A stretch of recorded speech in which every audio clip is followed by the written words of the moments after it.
Salut l'équipe, j'espère que vous allez bien, que vous avez passé un bon week-end sportif, que vous vous êtes régalé devant ce Grand Prix de Formule 1. Non, évidemment que non, hein, je me doute bien.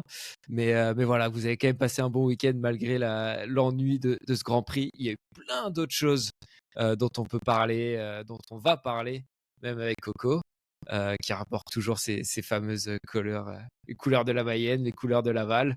Comment ça va, ma cocotte? Super, super. Je me suis dit que j'allais porter les couleurs de McLaren. Du coup, j'ai pris du orange. C'est ça en fait, c'est pas Laval, c'est McLaren, OK. Voilà, c'est ça. Je vais changer à chaque story, je trouverai quelque chose. OK. Non, ça va très bien. J'ai hâte de discuter de tout ça. On a de beaux sujets là pour l'omnisport. J'ai hâte. Ouais, ouais, super, des beaux sujets comme la semaine dernière et d'ailleurs je voulais vous remercier, parce que la semaine dernière, bah, écoute, figurez-vous, on a fait 300 vues avec la vidéo Omnisport. Alors c'est peut-être pas grand-chose, mais pour nous, c'est la meilleure vidéo de la chaîne. Donc on en est ravis. S'il vous plaît, continuez à liker, à vous abonner, à regarder nos vidéos, ça nous aide vachement.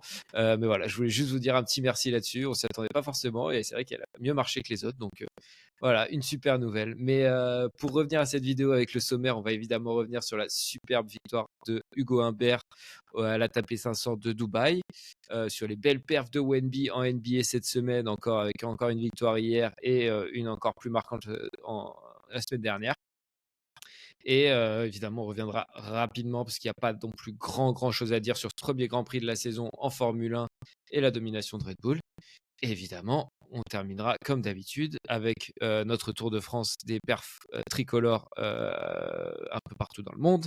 Et on élira notre MVP, enfin Coco élira son MVP pour succéder à Victor Wembanyama qui avait fait une énorme polémique la semaine dernière.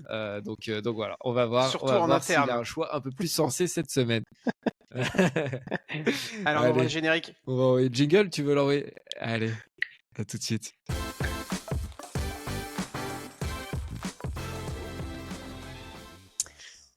On commence tout de suite avec le tennis. On a eu de belles choses ce week-end, mais on a surtout Humbert, Hugo Humbert qui gagne et qui est vainqueur à Dubaï d'un ATP 500. Alors Humbert à nouveau vainqueur dans un tournoi où il sort encore des belles têtes. Là on a Hurkacz qui sauve en sauvant 3 balles de match. Il sort Medvedev en 2-7 en demi-finale.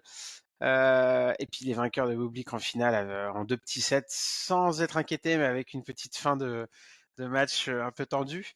C'est toujours monsieur 100% en finale. Et on était Incroyable.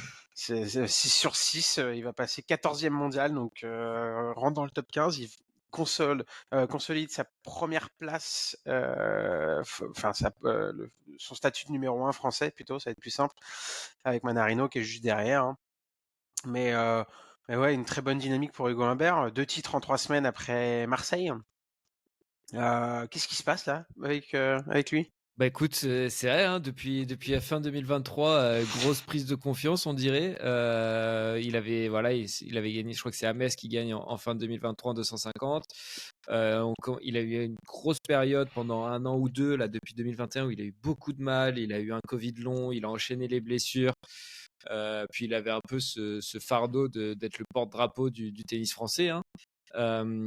Et puis voilà, grosses prises de confiance depuis la fin 2023, une fois qu'il était un peu plus en forme et moins gêné par les blessures. Ça s'est confirmé en Australie, même s'il perd au troisième tour contre Hurkacz, il fait un très bon match contre un joueur solide.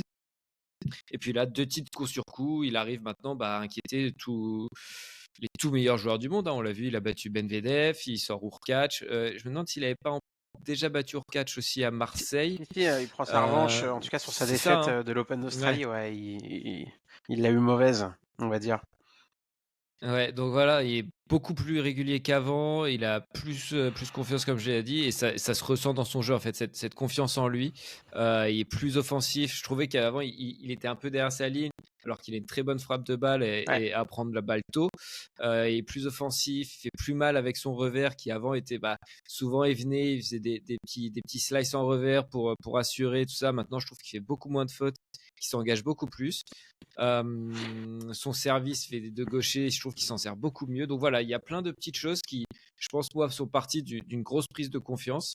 Et puis peut-être d'un petit coup de pression des jeunes Français qui poussent derrière, avec Arthur Fils, on a beaucoup parlé, Luca Van Haché, Arthur Cazot, les résultats de Manarino récemment. Puis lui qui était un peu entre ces deux générations-là, et au final, je pense que maintenant, ça lui enlève de la Ouais. pression d'avoir d'autres gens autour de lui qui portent un peu le tennis français. On n'a pas trop parlé de lui, on va plus en parler maintenant. Mais voilà, on n'a pas trop parlé de lui, et du coup, s'il s'est construit cette confiance, et voilà, depuis le début de 2024, c'est lui la locomotive du tennis français. Ouais, ouais, et tu l'as dit, peut-être que maintenant, enfin même aussi avec Mana, le divin chauve qui a fait de beaux résultats en début de saison, qui a pris un peu la lumière aussi, ça a peut-être libéré peut-être de la pression sur ses épaules. On le sent très libéré, il sourit énormément, il est très très à l'aise ces derniers temps, et je Ouais. pense que ça aussi c'est un vecteur d'amélioration pour lui. On le sent quand même plus confiant dans son jeu, plus relâché, et tu vois, face à Orach ou Urkash ou Medvedev, il fallait sortir des beaux matchs, il les a sortis, mais sans plus étonner. En fait, il a fait vraiment juste le match qu'il voulait faire, ça a déroulé. Et c'est ça qui est assez impressionnant, parce que ça donne un 6 sur 6 magnifique, comme on a dit, un 100% en finale. Ça montre aussi il a une très bonne capacité à gérer des gros événements comme ça, et des finales, parce que c'est toujours assez tendu. Donc, euh, donc non, c'est intéressant de voir ça. Et c'est une stat, encore une fois, qui est assez impressionnante. Bon, c'est 6 finales, mais quand même, Ouais. sur l'ATP, il y a pas mal de bons joueurs, et puis 6 sur 6, ouais, on n'attend plus que la prochaine, hein. Je Mais pense pas qu'il y en ait beaucoup qui aient cette stat-là non, je crois pas. sur le circuit. Je savais je crois qu'il y avait Auger Aliassime qui avait une stat inverse, Ouais, c'est-à-dire qu'il avait perdu ses 5 ou 6 premières finales sur le circuit. ouais, c'est vrai Donc ça. voilà, je préfère dans ce sens-là pour Hugo, clairement. Ouais, bon, en espérant que ça amène de belles choses. Qu'est-ce qu'on peut attendre pour la suite de la saison? Notamment en Grand Chelem, parce que là, il bat Medvedev, qui est finaliste en Australie. On sait que la saison qui arrive n'est peut-être pas celle de prédilection pour lui, mais qu'est-ce qu'on peut attendre de lui? Bah, alors déjà, il y a la tournée américaine qui arrive donc sur dur avec Miami, Indian Wells, Mmh, les deux Masters 1000 qui s'enchaînent. Donc là, je pense qu'il peut performer. Il faut vraiment qu'il continue à construire sa bonne dose de confiance. Après, ouais, comme tu l'as dit, il y a la saison sur terre qui va arriver. Donc c'est clairement pas sa meilleure surface avec son style de jeu très offensif. ouais, Mais bon, avec de la confiance accumulée tout au long des 4 premiers mois de 2024, pourquoi pas, peut-être qu'il peut mieux performer.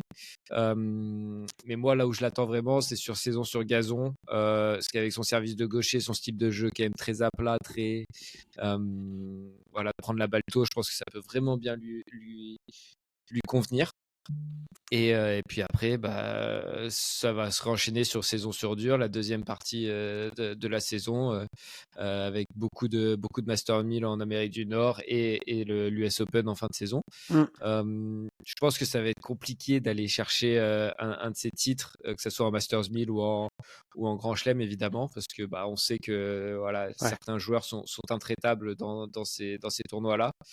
Mais pourquoi pas aller chercher un quart, une demi, vraiment un beau résultat qu'on attend depuis un moment, et depuis la fin de la génération des nouveaux mousquetaires, comme on les a ouais. appelés. Donc voilà, moi je pense qu'il peut aller chercher une demi sur un Wimbledon, par exemple, où c'est pas forcément la meilleure surface des cadors. Après, oui, comme tu as dit, hein, c'est ultra compétitif le tennis, mais je pense qu'il a vu son niveau de jeu et vu les joueurs qu'il bat en ce moment, pourquoi pas aller chercher une demi en Grand Chelem. Mmh. En tout cas, le protégé de Chardy, hâte de le retrouver pour quelques belles pralines sur le tour. On le suivra de très près dans les prochaines semaines. On a hâte de voir tout ça, en effet. Mais tu l'as dit, un beau résultat, alors soit en Grand Chelem, mais même en Master 1000. Je l'attends au tournant, moi, sur dur, avec. J'espère peut-être le voir arriver en quart ou en demi assez facilement dans un de ces tournois, parce que ça fait des points, et ça va l'aider à peut-être se rapprocher encore plus du top 10. On sait que ce top 10, il est très difficile à atteindre, mais là, il s'y rapproche, et Ouais. voilà. C'est dans ce genre de tournoi, enfin, grâce à ce genre de tournoi, des Masters 1000 ou des Grands Chelems, qu'on marque de points précieux. Donc, ça sera surtout voilà, les prochaines échéances à surveiller. Je ferme la page. Et je l'ai trouvé très bien quand même face. Oh, Je Non, voulais non, juste dire vas-y, un vas-y, dernier vas-y. truc quand même. Je l'ai trouvé très bien aussi en finale contre Bublik, qui est un joueur très fantasque, qui se prend pas toujours au sérieux, qui peut être compliqué à jouer. On a l'impression qu'il prend ça un peu par-dessus la jambe. Et au final, bah, il a su rester solide en fin de match. Et ça aussi, c'est quelque chose où je pense qu'avant, il aurait pu trembler Mm. et tout ça. Il a eu un peu de mal à finir sur ce dernier jeu, mais voilà, ça montre, je trouve, un changement d'état d'esprit et juste qu'il se sent capable en fait d'aller chercher ces Ouais, titres-là maintenant et qu'il a moins ce blocage qu'il pouvait avoir avant. exactement. Je suis Voilà. d'accord avec toi là-dessus. Un Bublik qui peut parfois balancer des matchs ou donner l'impression de le faire et qui peut peut-être inverser la tendance, les dynamiques. Mm. Donc, il a su rester solide mentalement et ça lui a apporté la victoire. Les autres Français, en bref, Caso a été sorti des qualifs et a perdu au deuxième tour face à Rublev. Pardon, est sorti des qualifs et a perdu contre Rublev.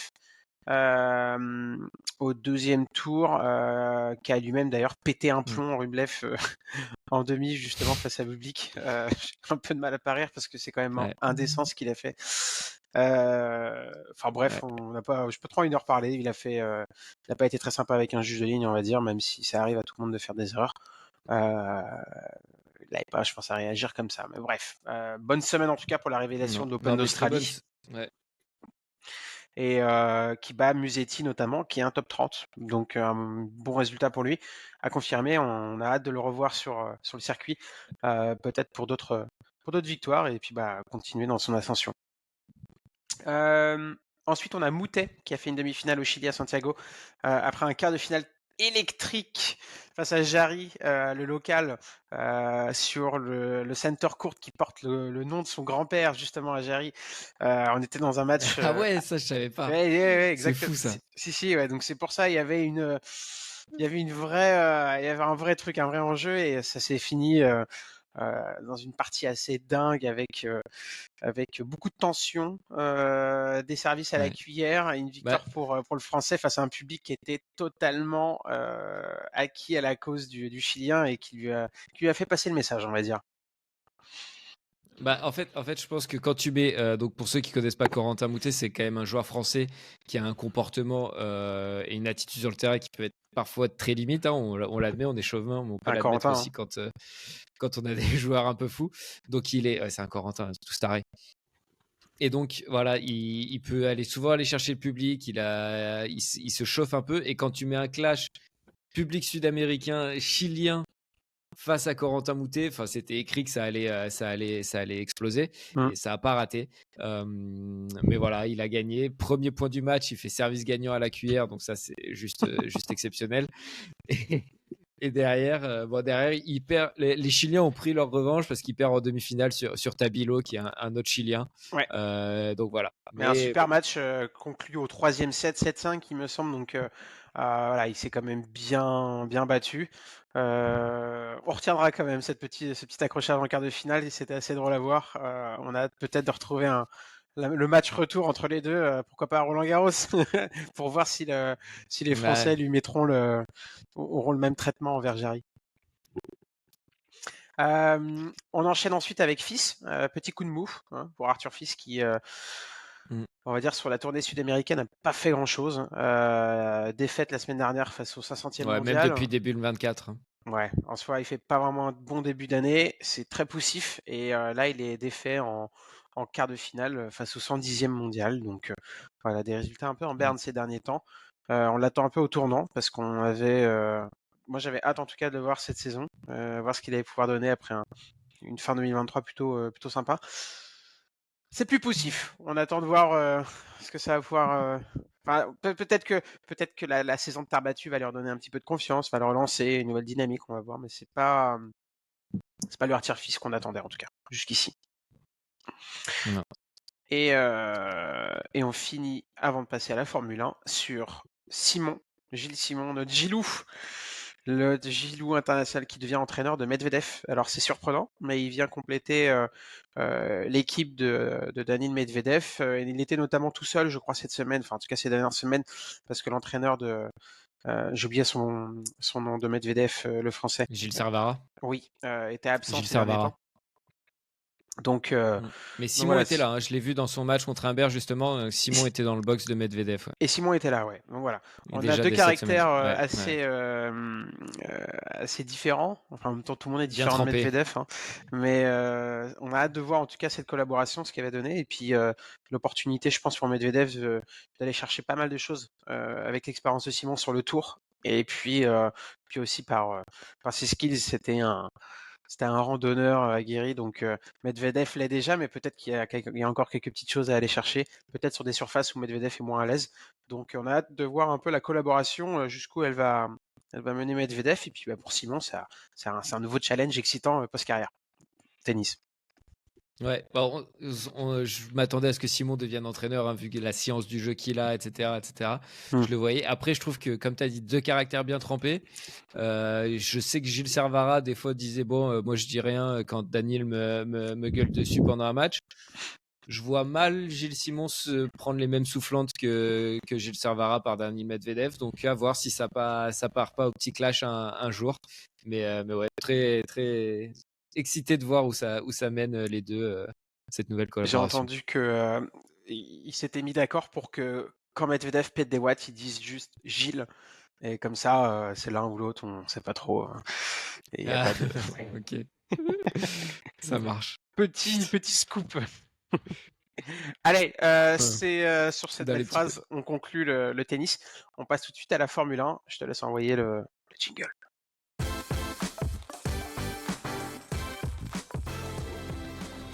Et on enchaîne tout de suite avec la Formule 1 et ce premier Grand Prix de la saison à Bahreïn. Un suspense à couper le souffle. Hmm. Moi, j'étais en transpi devant ma télé pendant le Grand Prix, tellement c'était waouh!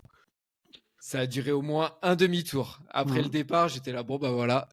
Parce qu'ils ont changé la règle du DRS, quand même, tu as le droit de l'activer à la fin du premier tour, mais Ouais, Max avait déjà plus d'une seconde d'avance. Donc voilà. voilà, c'était terminé.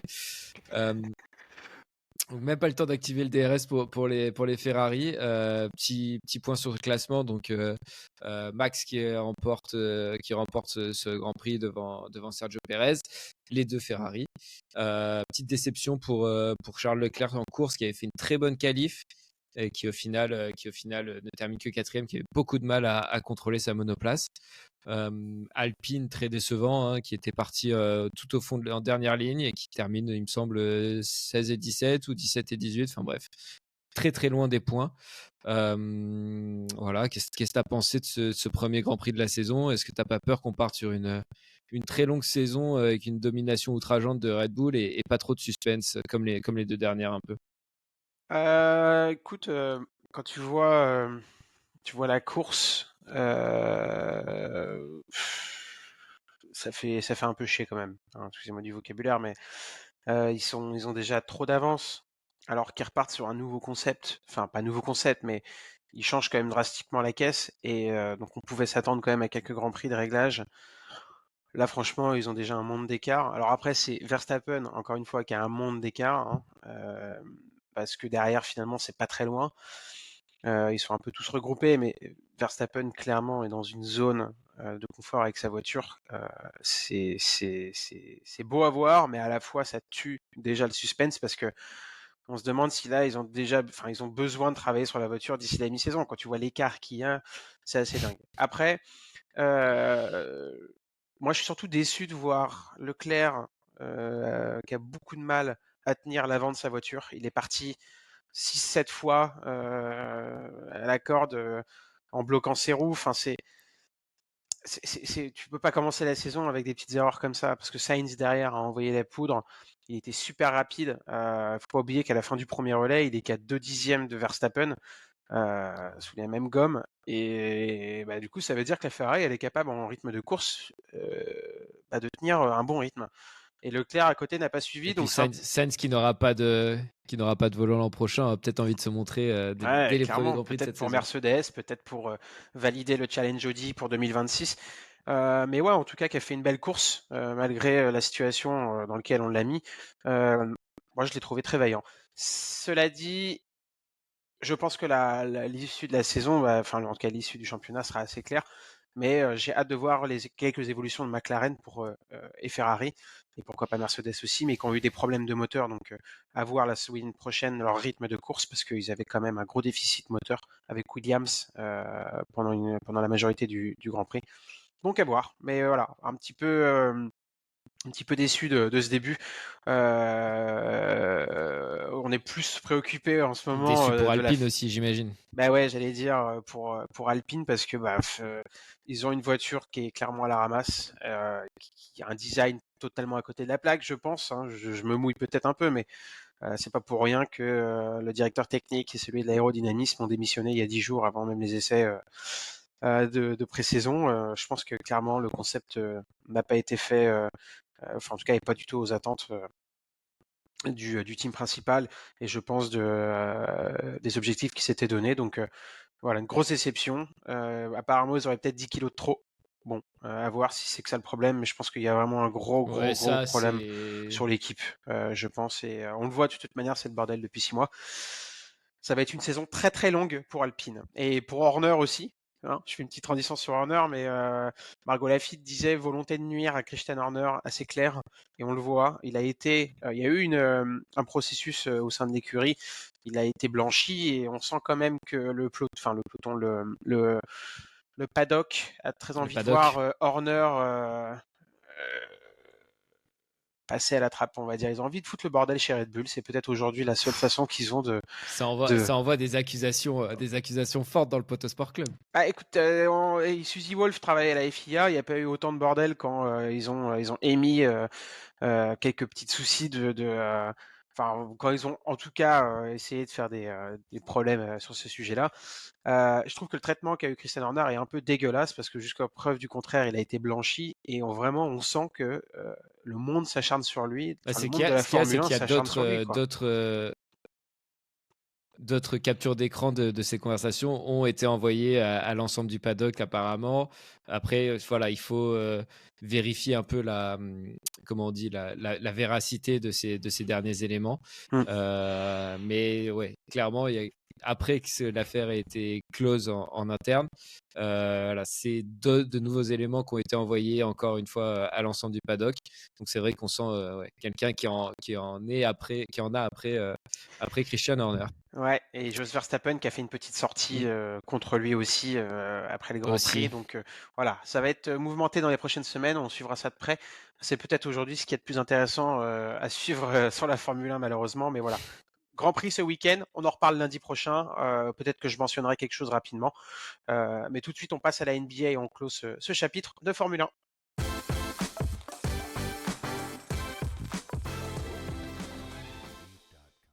Allez, on traverse tout de suite l'Atlantique pour aller retrouver notre Wemby international qui a gagné avec les Spurs. Hein. C'est rare, donc on le mentionne, mais victoire des Spurs face à OKC. Et d'ailleurs, ils ont regagné hier soir, mais victoire la semaine dernière face à OKC, et Victor qui prend un peu plus le dessus sur son concurrent direct pour le titre de rookie de l'année. Il a été très bon encore une fois, et quand les autres joueurs de son équipe se mettent à son niveau, enfin en tout cas relève un petit peu le niveau, ça peut faire de superbes victoires face à la meilleure équipe de la conférence Ouest. Donc voilà, nouvelle grosse perf hier soir face aux Pacers, avec encore des stats de fou. 31 points, 12 rebonds, 6 passes et 6 contres. Voilà, 12 rebonds. monstrueux quoi. Et puis Wemby qui a peut-être tué la course du rookie de l'année.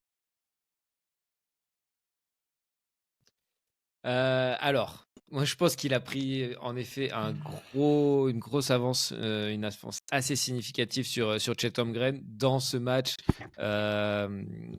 dans la confrontation directe avec lui. Hein, il l'a clairement dominé. Et l'illustration parfaite, c'est ce contre de Wemby sur Chet Holmgren qui finit le cul par terre dans le dernier quart face à OKC. Qui est, comme tu l'as dit, la meilleure équipe de la conférence Ouest. Donc, c'est vraiment une très, très grosse performance. Donc, pour moi, oui, il a clairement pris une longueur d'avance pour le titre de rookie de l'année. Et l'autre chose, en fait, c'est que pour moi, OKC est tellement une équipe supérieure à San Antonio que c'est difficile de les mettre même en comparaison. Et là où on peut vraiment comparer, même si les bilans à la fin de chaque équipe comptent dans ces récompenses individuelles. Là où on compare vraiment, c'est dans les stats. Et quand on voit que Wemby est premier à chaque stat et de loin, enfin, il met 3 points de plus de moyenne en plus que Chet. Au contre, c'est le meilleur contreur de la NBA, tout simplement. Et j'ai l'impression qu'à chaque fois qu'il y a un nouveau match de Wemby, ou à chaque semaine, il y a un truc du style: ah, Wemby a été le plus jeune à faire ci, le Wemby est le plus jeune à avoir ces stats-là depuis Shaquille O'Neal, depuis David Robinson, depuis Tim Duncan. Donc clairement, quand il fait des stats comme ça et qu'on dit ouais, c'est le premier depuis 20-30 ans, voire de toute l'histoire de la NBA à le faire, pour moi, ça n'aurait aucun sens qu'il ne touche pas qu'il n'ait pas le titre de rookie de l'année. Surtout que OKC risque d'avoir Shai Gilgeous-Alexander comme MVP. Donc avoir le MVP et le rookie de l'année dans la même équipe, c'est quand même assez rare. Je sais même pas si c'est déjà arrivé, mais voilà. Et quand on voit que Wemby domine déjà la NBA de la sorte, oui, le titre de rookie de l'année ne peut pas lui échapper pour l'instant. Après, juste par respect pour le sport et pour le basket, on sait jamais, il reste 20 matchs. Si Chet Holmgren explose et qu'il est à 30 points de moyenne sur la fin de la saison régulière et qu'il porte le Thunder à une première place à l'Ouest, pourquoi pas. Mais je vois quand même Wemby en très très bonne position pour aller chercher ce titre de rookie l'année, ce qui n'était pas forcément le cas au début de la saison. Ouais, clairement. Je suis d'accord avec toi là-dessus en tout cas. Et c'est rare. Je crois pas que ce soit arrivé en effet d'avoir les deux, le rookie de l'année et MVP dans la même équipe. Mais la saison avance et Wemby prend de plus en plus ses marques et je le trouve très cohérent dans ses choix de passes. Il a une très belle vision du jeu et il commence vraiment à bien masteriser tout ça et être à l'aise. J'ai hâte de le voir avec une équipe encore plus compétente qui pourra lui permettre d'aller chercher plus de belles victoires. Et je pense que ça mettra encore plus en valeur tout son talent. Donc encore un bon week-end, enfin une belle semaine pour Wemby. Enfin encore. Là, plus sur le plan collectif, on a hâte de voir la suite. Je passe tout de suite à Libron avant de Mais comme clôturer le. je vais juste rajouter un petit truc. Je vais juste rajouter un petit truc sur Wemby. Tu as parlé de ses passes, son jeu de passe et tout. Et c'est vrai que voilà, la versatilité de son jeu continue à s'expandre. Ouais. Et quand tu vois ouais, maintenant il est à 7, 8 passes par match presque. Il va contrer, il est à au moins 5 blocs par match à tous les matchs. Tu as Nicolas Batum qui disait la semaine dernière qu'il avait banalisé le 5x5, donc avoir au moins 5 dans chaque stat. C'est des trucs qu'on n'a jamais vus. C'est une révolution, quoi. Et une adresse en plus de son jeu, une adresse qui monte, une meilleure sélection de shoot. Il fait plus jouer ses partenaires aussi. Donc voilà, et on savait qu'il pouvait marquer des points, prendre des rebonds, contrer. Maintenant, il y a les interceptions en plus, les passes. Ça devient vraiment, tant sur le plan offensif que défensif, un monstre pour la NBA. Il confirme toutes les attentes qu'on avait sur lui. Et en parlant de grands joueurs, LeBron, justement, ce week-end a passé la barre des 40 000 points en carrière face aux Nuggets. Alors, c'est des stats, mais 40 000 points, c'est la première fois de l'histoire qu'un joueur les atteint. Il avait dépassé l'année dernière la légende Jabbar avec 48 000 points, je crois, 38 000 points. Donc, voilà, il continue d'écrire sa légende à 39 ans et pour sa 21e saison. Il va en rester encore une ou deux peut-être. On n'a pas trop hâte justement de le voir partir. C'est vraiment un joueur exceptionnel et il le montre d'année en année. Et ses lignes de stats parlent d'elles-mêmes cette année encore une fois. Donc voilà, je voulais juste le mentionner. Il n'y a pas grand-chose d'autre à dire là-dessus, mais un grand LeBron. Ouais. J'espère pour moi, c'est vraiment juste tu peux faire le parallèle un peu avec un Djokovic en tennis et avec ce débat du GOAT, où pour moi, LeBron est en train presque. Alors, il n'a pas le même nombre de titres que Jordan, mais en termes de longévité, de mec qui domine, qui bat tous les records d'année en année, toujours. Voilà, il est vraiment similaire à Djokovic pour ça. Et il a peut-être un peu moins le côté romantique qu'avait Jordan, qu'on pourrait comparer plus à un Federer. Donc voilà, moi je trouve ce parallèle assez intéressant entre les deux. Qui est le meilleur, ça c'est compliqué à dire, mais sur la longévité, tout ça, je trouve vraiment qu'il des similitudes entre lui et Djokovic, même si c'est des sports complètement différents. Et voilà, quoi. Totalement d'accord. Et sur ce, on finit le sujet NBA et on vient tout de suite pour le Tour de France.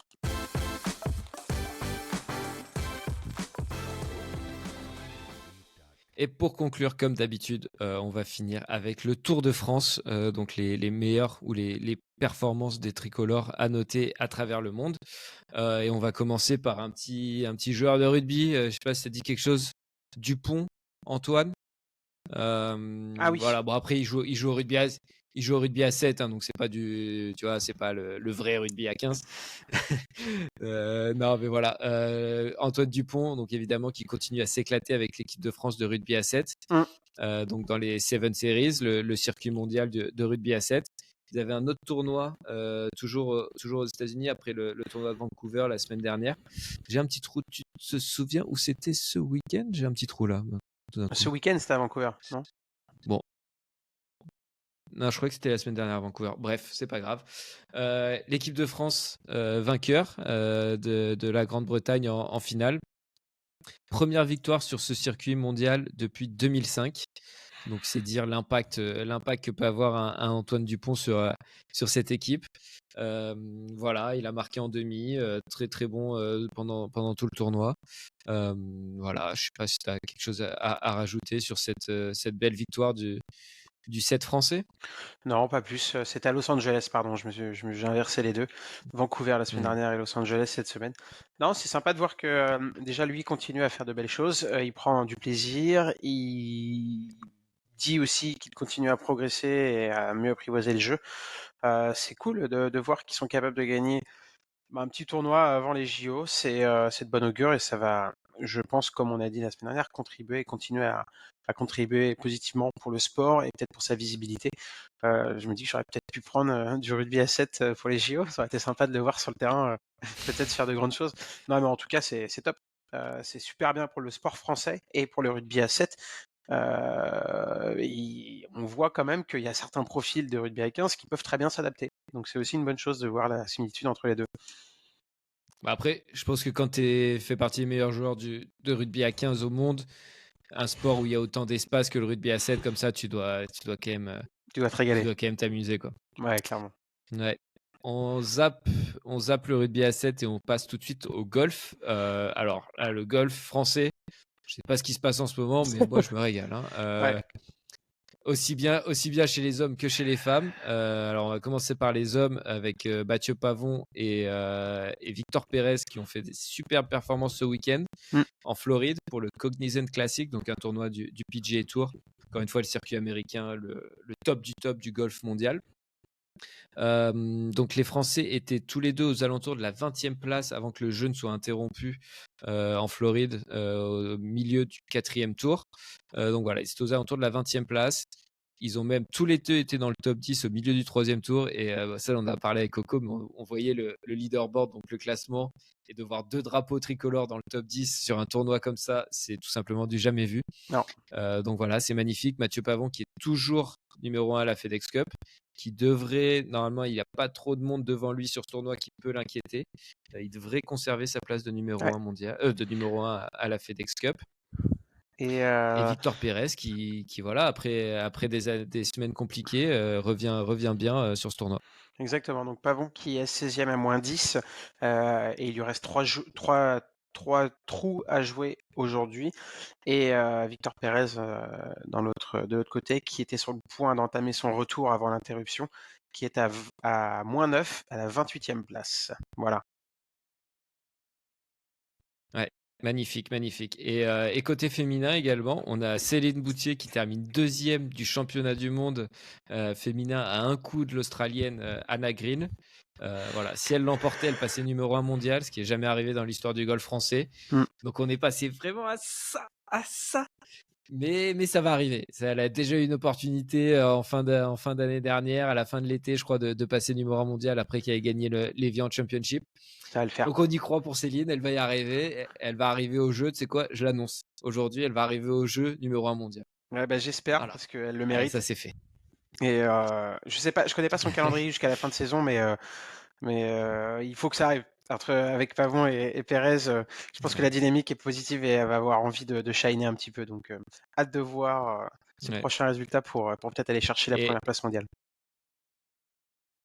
ouais, et un peu comme avec Hugo Humbert, au final, Victor Pérez, qui a été le fer de lance du golf français pendant longtemps, mais qui avait du mal à confirmer sur le PGA Tour, qui faisait un peu l'aller-retour entre le PGA Tour et la deuxième division, entre guillemets, le Tour européen. Mm. Et puis voilà, là, d'avoir un autre mec, un coéquipier, je sais pas s'ils sont amis, mais voilà, un coéquipier qui performe aussi bien, qui gagne des tournois, ça lui a peut-être enlevé là, ça l'a peut-être enlevé du feu des projecteurs. Et voilà, et maintenant il joue plus libéré et mieux, et il commence à performer vraiment, quoi. Et on se régale. Dernier. Eh ouais, on se régale. Alors, en tant que fan de golf, on ne peut que se régaler. Dernier sujet de ce Tour de France, le biathlon, Mm. avec l'équipe de France en or sur le relais mix à Oslo Holmenkollen. Voilà, je l'ai dit. Putain, propre. Julia Simon, qui est toujours la patronne du biathlon mondial, qui a mis la France en tête après le deuxième relais. Voilà, elle avait donné pas mal d'avance aux deux relayeurs masculins, qui étaient Fabien Claude et Quentin Fillon-Maillet. On a eu un petit coup de chaud sur les derniers tirs, mais Quentin qui a été impérial au tir debout et qui a pu repartir tranquillement devant les Norvégiens, devant les Suédois, devant tous les Scandinaves qui dominent le biathlon mondial. Et donc voilà, superbe médaille d'or pour l'équipe de France de biathlon qui continue à enchaîner et qui est en bonne position pour remporter le globe de la spécialité du relais. Donc voilà, les Norvégiens qui raflent beaucoup sur le Ouais. masculin, les Françaises qui raflent beaucoup sur le féminin. Mais en relais, c'est serré et on est en bonne position. Ouais. C'est top en tout cas, la saison, elle est vraiment intéressante et sympa à regarder. L'année dernière, c'était un petit peu plus compliqué, mais là, c'est vrai qu'on se régale. Enfin, en tout cas, pour ma part, j'adore ça. Et puis, quant à Fiume qui fait de bons résultats avec l'équipe mixte, finalement, meilleur Mm. résultat et il a l'air plus à l'aise, moins de pression peut-être aussi que sur les individuels. Donc, c'est super positif. Je terminerai quand même, pour finir, avant de passer au MVP de la semaine, sur le hand. Tu as dit que c'était le dernier sujet, mais on a aussi le hand quand même avec les Françaises. L'équipe de France féminine de handball qui s'est qualifiée pour l'Euro 2024 après sa victoire facile en Slovénie 35-20 jeudi dernier. Voilà. Donc c'est les championnes du monde en titre et elles ont tenu le rang et elles sont invaincues sur 3 matchs de qualification avec 3 larges succès. Donc voilà, petite croisière pour les Françaises qu'on retrouvera à l'Euro du coup avant les JO. C'est après les JO ou avant les JO, Je crois que c'est avant. l'Euro? Attends, non, Ok. non, pardon, je À dis n'importe quoi. vérifier parce C'est en que toute fin d'année. Je dis c'est n'importe quoi. après. Ouais, C'est parce qu'ils avant ont déjà eu Noël, les... avant Noël, Ouais, c'est ça. je crois, ouais, c'est ça. En Suisse, je cherchais. Ça marche. Eh ben, on peut enchaîner et conclure avec notre petit MVP de la semaine. Ouais. Alors, après le choix très discutable de la semaine dernière, en tout cas pour moi, les 4 nommés pour cette semaine sont évidemment Hugo Humbert avec son titre magnifique à Dubaï en ATP 500. Victor Wembanyama pour la petite giflasse qu'il a mis à Chet Holmgren dans la course au rookie de l'année. Ouais. Céline Boutier, sa superbe deuxième place qui passe à ça de la première place mondiale. Et enfin Antoine Dupont qui offre le premier titre à l'équipe de France dans les Seven Series depuis 2005. Mm. Alors ma cocotte. Petite hésitation entre Dupont et Humbert. Si Boutier était passé numéro 1 mondial, je l'aurais dit, j'aurais mis en tête d'affiche, je pense. Mais pour ce qui a été réalisé, j'hésite entre ces deux-là, entre Dupont et Humbert, mais je vais aller pour Humbert parce que 6 sur 6, gagner contre Medvedev, Urkash et terminer en finale contre Bublik de manière assez sereine, c'est une masterclass. Voilà, c'est pas souvent qu'on a ça au tennis. Et ça se répète, donc ça veut dire qu'il est vraiment il commence à vraiment conforter les espoirs qu'on peut commencer à mettre sur lui. Donc, Hugo Humbert, félicitations, tu la mérites cette semaine. C'était beaucoup plus simple à élire cette semaine que la semaine dernière. Mais ouais, grandissimo. Bon bah c'est bon là, tu seras pas viré. Je te confirme pour la semaine prochaine avec ce choix de MVP Yes. pour Hugo Humbert. Parfait. Bon bah merci ma cocotte.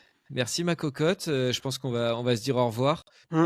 Encore une fois, merci pour les vues sur la vidéo de la semaine dernière. Ça nous a fait grave plaisir, même si c'est pas grand chose pour vous. pour nous, ça veut dire beaucoup. On travaille beaucoup sur ce podcast, donc ça fait très plaisir. N'hésitez pas à vous abonner, à liker cette vidéo s'il vous plaît. Ça nous aide aussi beaucoup. Et puis voilà, on se dit à la semaine prochaine où vous aurez rendez-vous avec la cocotte lavalloise. Un peu peur de lui laisser les clés du camion, mais bon, il faut savoir déléguer, hein. Il faut savoir déléguer. On fera des épisodes plus courts et je manquerai pas de vous donner des nouvelles de Pierre qui sera en vadrouille. Bref, merci en tout cas. C'était un plaisir de partager ça cette semaine et je vous dis à la semaine prochaine. Salut tout Ciao le monde. l'équipe, à la semaine prochaine.